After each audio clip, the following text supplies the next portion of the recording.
Do you ever feel overwhelmed by the ever-changing world of technology? Tech It Out can help make some sense of it all.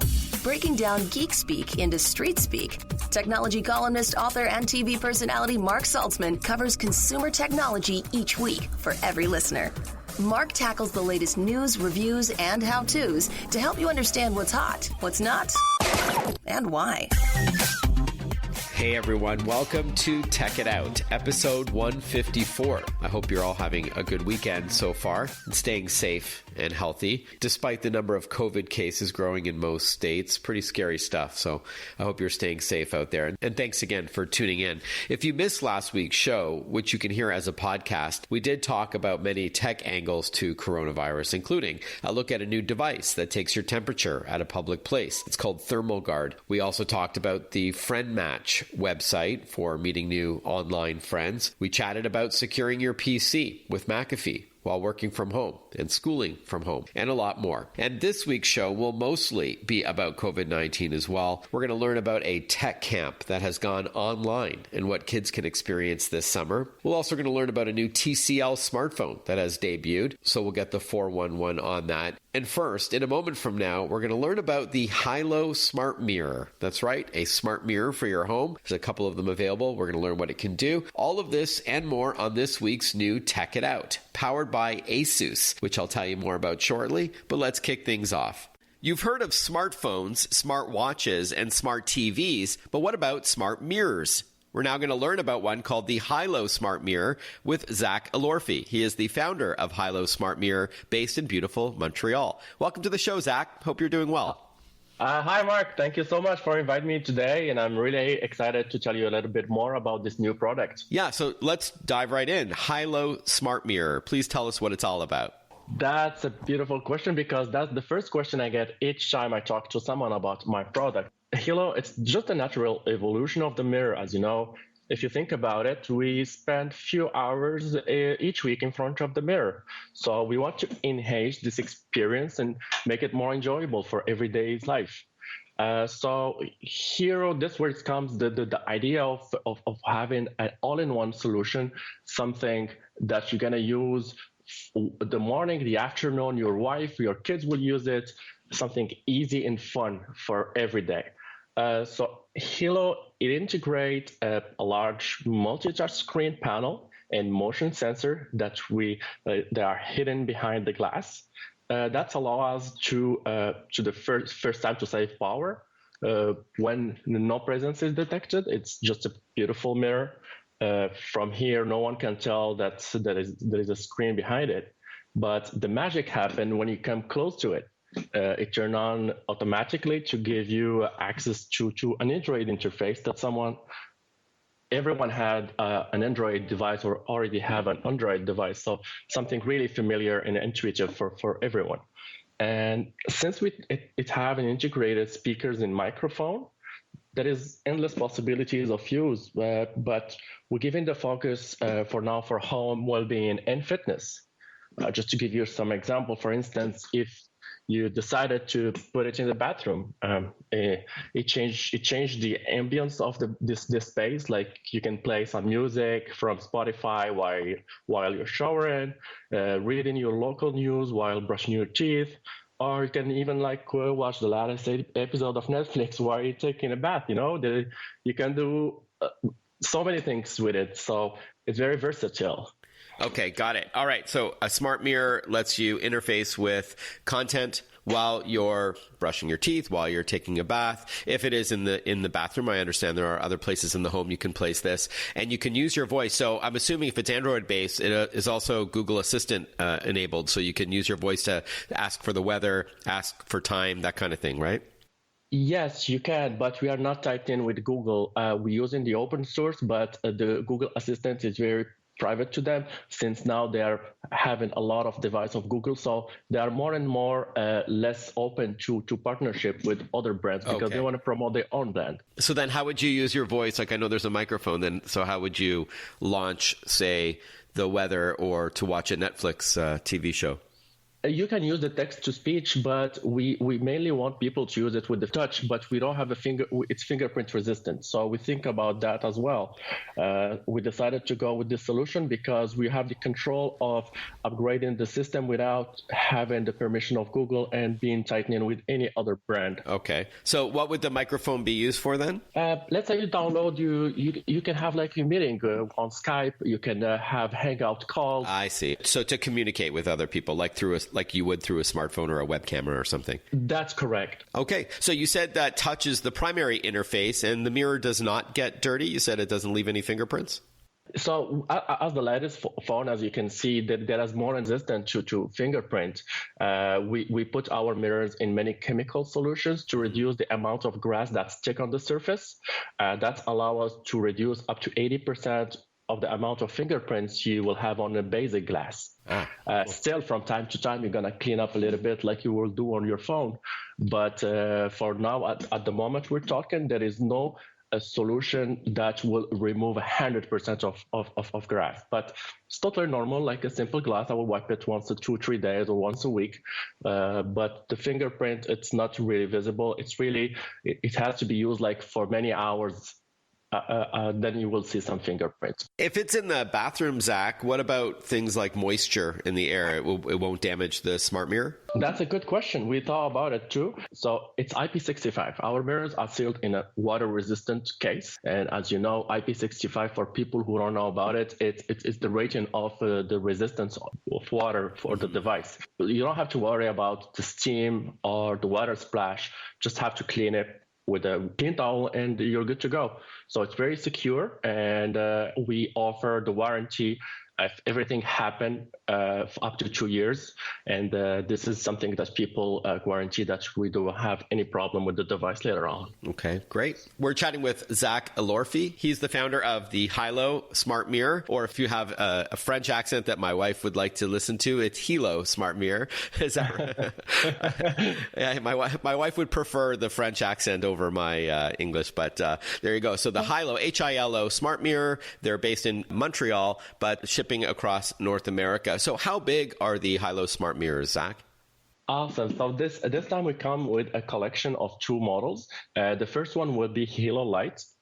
First, because it have integrated LED lights all around the rim, and thus you can control the color and temperature and set the motion motion timer. Cool. And this is it changed completely. Like I don't even turn on the light on my bathroom because the mirror is doing the job so good. Mm-hmm. So that's the first model. It is a 20-inch. It's a round one, and it can be hung in 3 different ways. It's come with a leather strap. So you can hang it with a leather strap.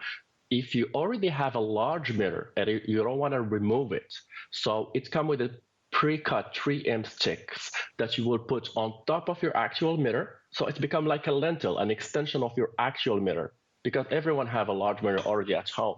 So people don't like to replace it. It takes a lot of time, a lot of job. So we think about it, and we have those 3M stickers that you put, and it's fixed, and it look really beautiful in the bathroom. If not, we have the large mirror, which we promote as majorly for fitness. It's called Hilo XL. This one is 25-inch by 32-inch, and it have a 21.5 touch screen panel. It's really large touch screen. And this one, you can use it. We see a lot of our customers using it for fitness. Since COVID-19, everyone is stuck home, and there is a lot of interest for home fitness. Right. So you could put this somewhere else in your home, like in a basement if you've got one, or in an exercise room, something like that.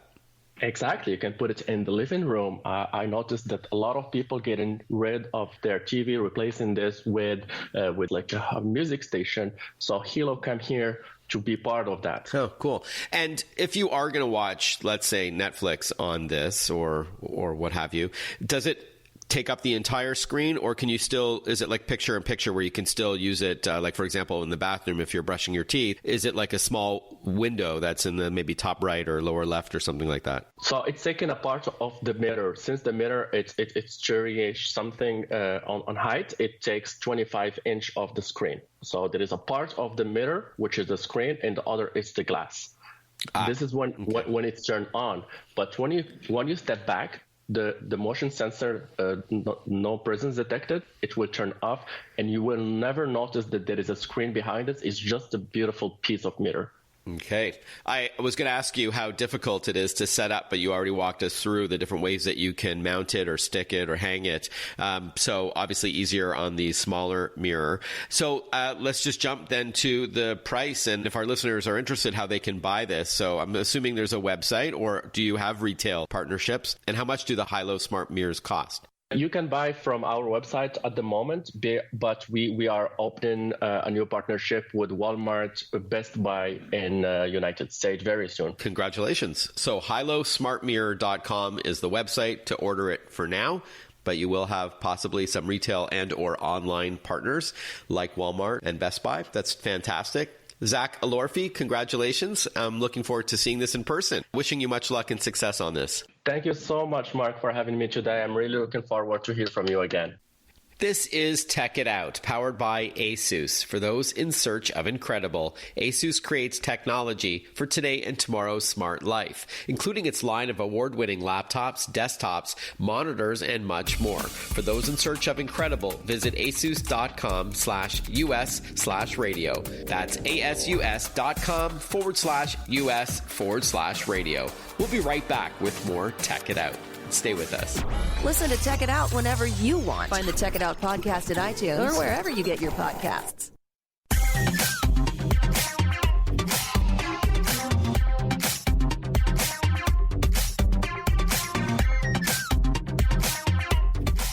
Welcome back to Tech It Out. Not all camps have been canceled this year because of coronavirus fears, but a good number of them have gone online. Now, a virtual camp might not sound like it's as much fun as something in person, trying to replicate an activity like pitching a tent, for example, but it might be a natural fit for a tech camp. A camp that helps kids build skills and form friendships and have fun and learn at the same time, which is what we're going to learn about now with Ed Fleming. Ed is the co-founder of Fleming Tech Camps. Welcome to the show, Ed. How are you? I'm great, Mark. Thanks for having me. Why don't we start off very high level? Before we talk about what's happening this summer with all that's happening in the world, please tell us a bit about Fleming Tech Camps. Well, my wife and I started our summer programs actually about 18 summers ago.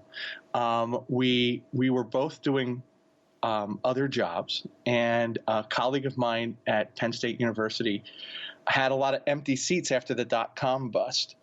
And there was a lot of classrooms with computers that weren't being used. And they asked me if I had any ideas on how I might be able to help them put kids into those seats. And I said, well, what about instead of college kids, we bring in younger children and talk about technology with them and game design. And so everything started way back then.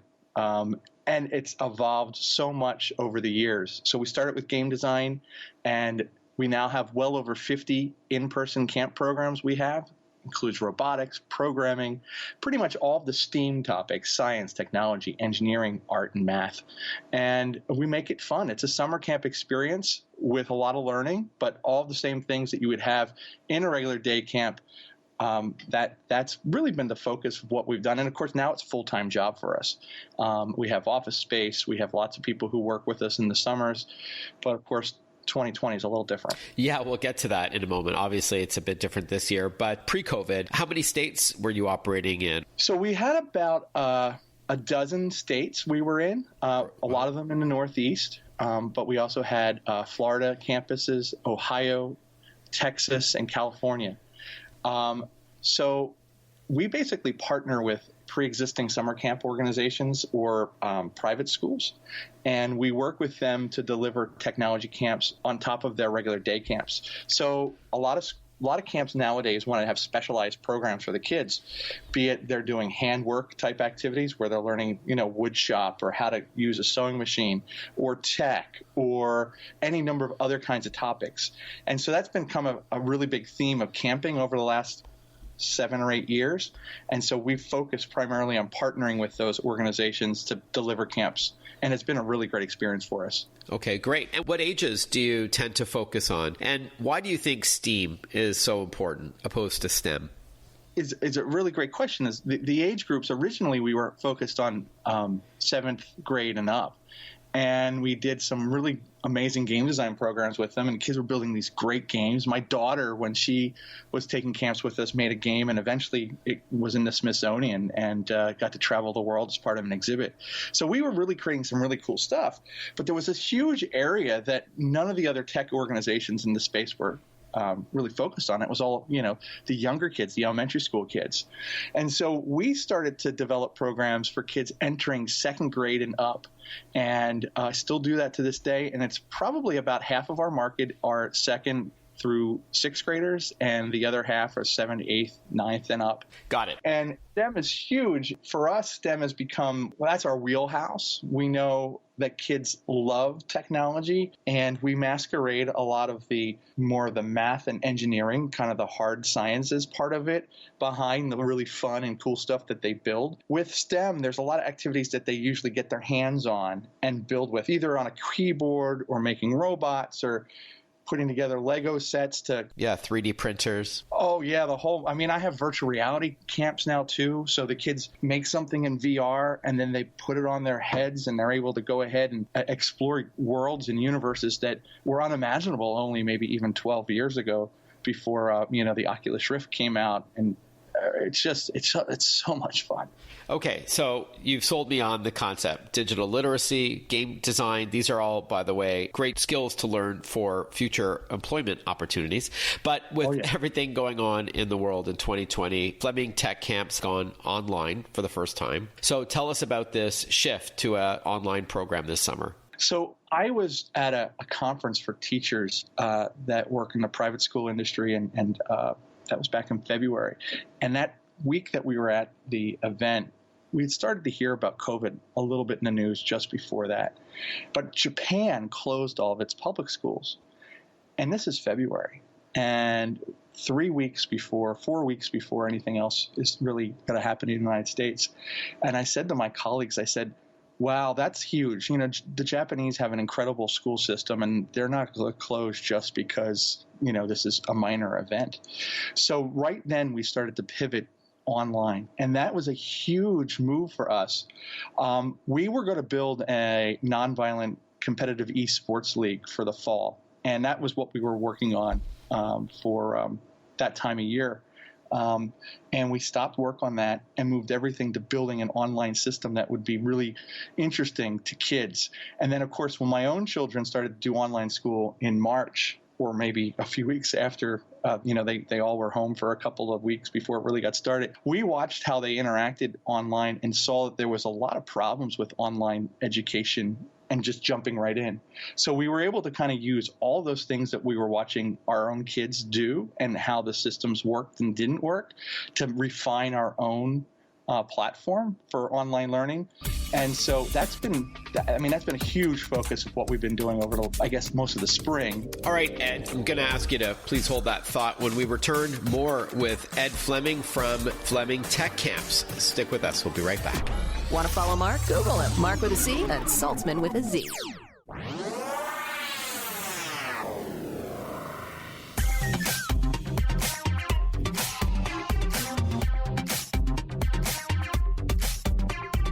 Breaking down geek speak into street speak. This is Tech It Out. Tech It Out with technology columnist, author, and TV personality Mark Saltzman.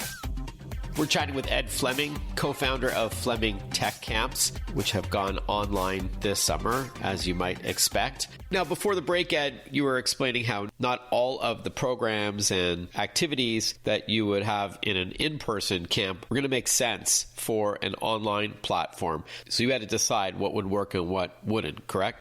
Sure. But we did focus on core areas that were going to be easy for us to move online that didn't need to have a classroom in-person experience. And so there's a differentiation. I have 50 programs I offered during the summer. Not all of them were going to be easy to fit into a summer format that was online. Sure. And so we focused just on ones that we knew that were going to be really awesome blockbusters when the kids attended them, and that were going to be natural for us to take our curriculum and move it into this format without a lot of other preparation for the curriculum, because the tech had to be perfected as well. So is it too late to join this summer? And does it matter what state you're in compared to previously where it was like, a physical camp that you attended? No, it's not too late at all. And we have camps running between now and the end of August. And we're thinking about actually extending our camp season into September, because it looks like a number of schools may delay opening, and moms and dads are going to need something for those kids to do while they're out of school for a week or 2 or 3.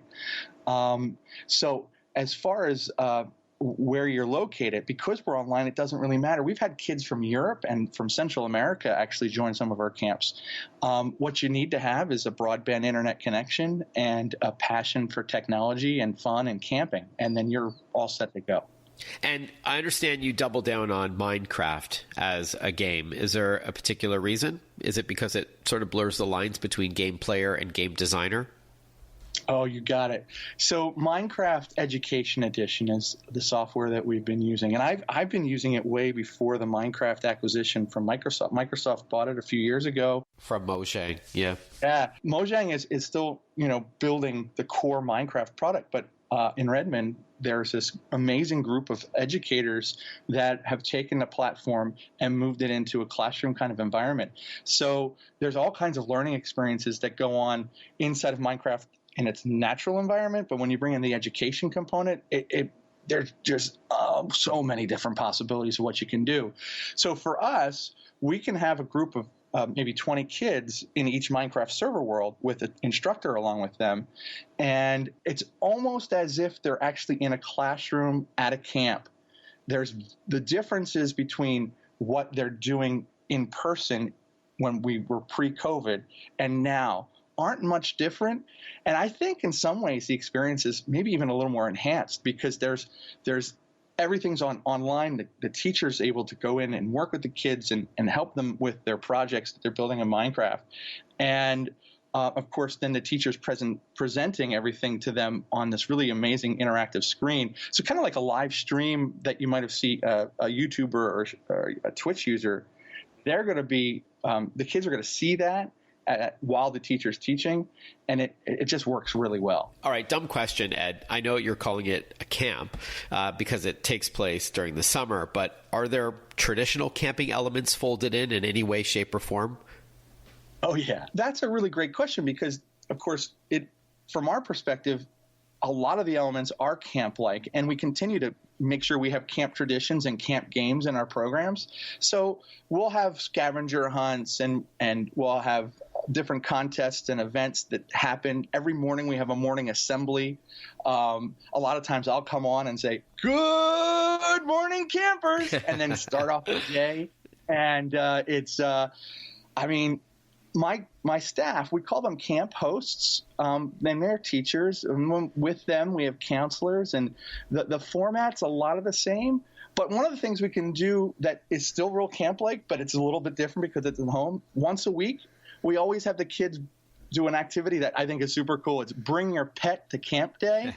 And during our break in the morning, the kids will bring their turtles, dogs, cats, lizards, whatever they have at home, or a great stuffed animal, and show it off, and then talk a little bit about their animal. That's cute. I mean, that show and tell experience you have at camp, or it's just really neat to have one of your pets with you, and everybody loves that. Awesome. All right, as we wrap up, Ed, what are the things that you're hoping the kids are going to get out of Fleming Tech Camp, and especially this year with it being online?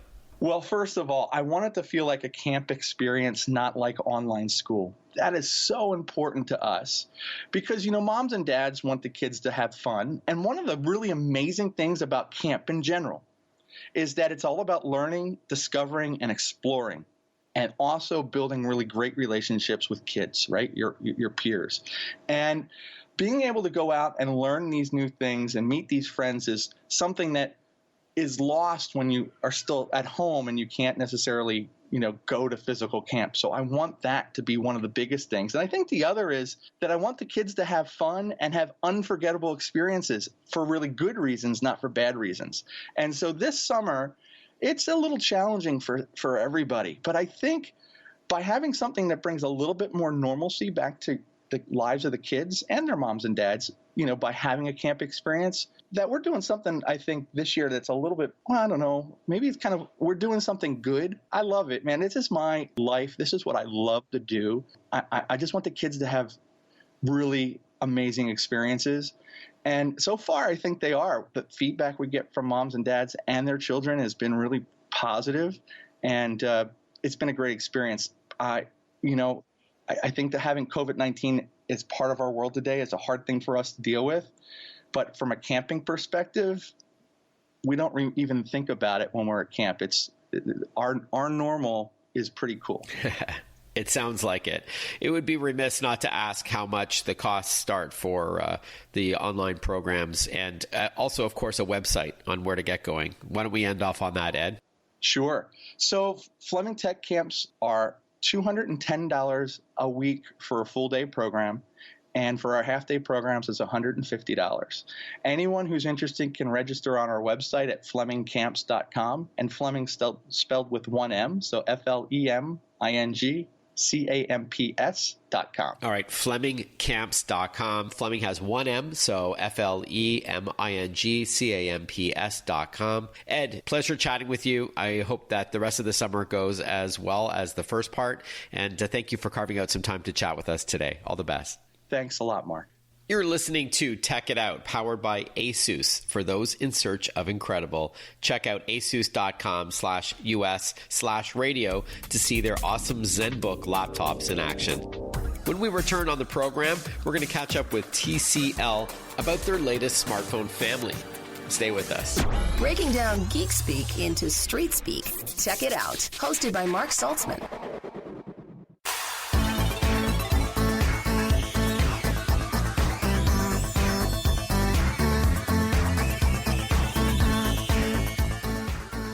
Welcome back to Tech It Out, everyone. If it's time to upgrade your smartphone, you've got a ton of choice out there. Let's face facts, right? There's several competing brands. But before you decide which one is for you, you're going to want to hear about the TCL 10 series of phones and all that they bring to the table. Good thing we're joined on the line by Jason Gurdon. He is the head of global communications and strategy at TCL. Welcome to the show, Jason. Hope you're doing well despite these most unusual times. Yeah, definitely unusual times, but always happy to be with you, and thanks for having me on, Mark. I'd argue a smartphone is even more relevant today for all those working from home and schooling from home. It's often maybe not their primary device, but it's certainly a powerful tool for things like Zoom video calls and all that. So it's a relevant discussion. And I know budgets may be tighter this year compared to previous years. So a $2,000 iPhone may be out of the question. So before we talk about the TCL 10 series of devices, please tell us a bit about the company TCL. Yeah, so TCL is a global consumer electronics company. So we've been making TVs and home appliances and all of this for many, many years. And we've actually been making smartphones for many years as well. This is actually the first time we've really started making a global portfolio of smartphones under our TCL brand, though. And that's what makes the 10 series so special. You know, we've made other devices under other licensed brands for a number of years, probably most notably our Alcatel devices. But the 10 series is our first real global portfolio of devices, smartphones, under that TCL brand. Awesome. So along with Alcatel, you also make BlackBerry hardware as well, which our listeners may or may not know about. So with that in mind, as I mentioned off the top, Jason, there's a lot of choice out there, but somehow TCL has this huge and passionate fan base on social media for sure. Tell us something about TCL that many people don't know. Yeah, we've been a bit of I would say, maybe playing down our brand a bit in the last handful of years. So there's probably quite a bit folks don't know about us. I think the number one thing, especially within North America, is that we're actually one of the top smartphone manufacturers in the region, both in the US and in Canada. So I think that would probably be a bit surprising to most folks. And like I said, even with the 10 series being new devices, and maybe for folks buying a smartphone, this may seem like a new brand, but the reality is we're not new to doing this. We've been making phones for well over 20 years. We have great relationships with all the carriers and retailers because of that heritage that we have. And so, I think that should give folks a lot of confidence in us as well, that while we may be a bit unknown in the smartphone space under the TCL brand, we're not new to this by any stretch. And so we know what we're doing. And because of that history that we have as a consumer electronics company, especially on the TV side, it also gives us the opportunity to really focus on display experiences and multimedia experiences and bring some of that great TV and display technology that we have and now bring it into the smartphone space.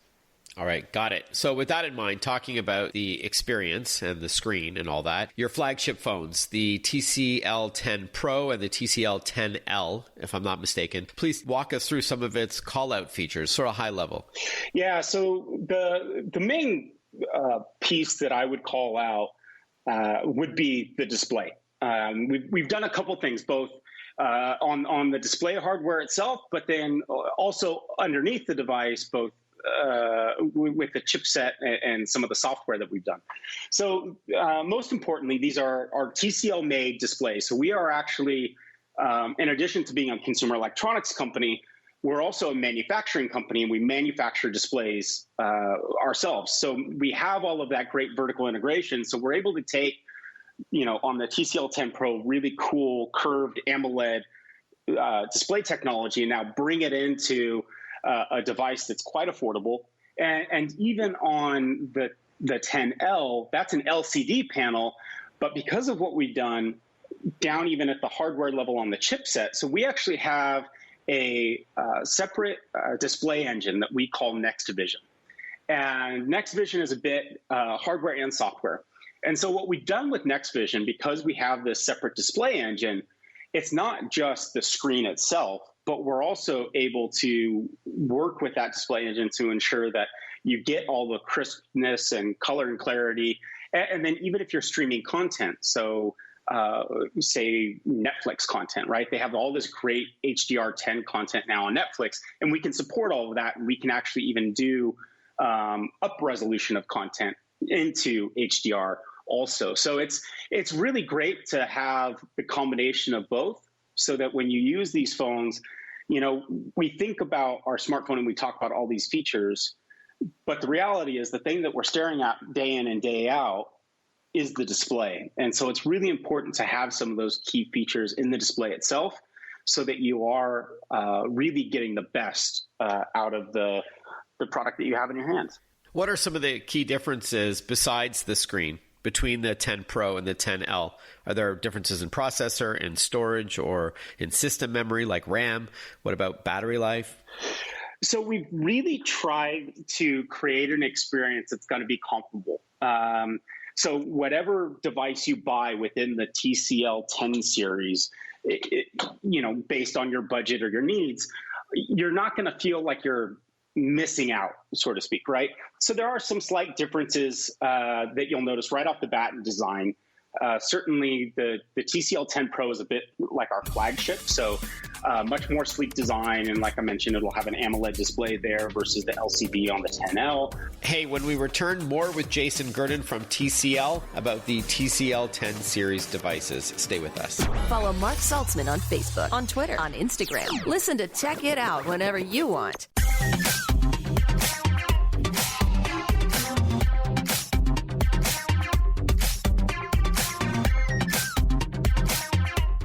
We're chatting with Jason Gurdon. He is the head of global communications and strategy at TCL. We're talking about their new flagship device, the TCL 10 Pro, as well as the TCL 10L, which I believe is a little bit less expensive. It's got an LCD screen instead of an OLED display, but it generally means a better battery. Is that right? I know that's one of the, so you may trade off a little bit in the visuals department, but you might have a longer battery with LCD over OLED.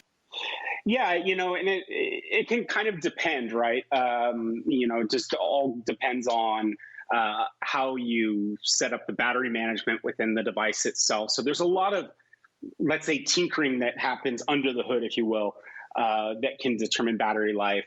In some respects, an AMOLED display will certainly be brighter and more crisp, but if you do things right, you shouldn't have too much of a battery trade-off. At this point, you should have a smartphone that should last you throughout the day. So you're not charging it until you get back at home and back on your nightstand at night. What about the TCL 10 Pro's durability and security? Yeah, so from a durability standpoint, we've really put a lot of work into our R&D in terms of being able to have an all-glass phone that is still pretty durable. In fact, I was thinking back to earlier this year. I was riding a bike and had my phone in my hand, my 10 Pro in my hand, and it fell out of my hand because I was riding a bike and messing around with my phone, which you should never do, by the way.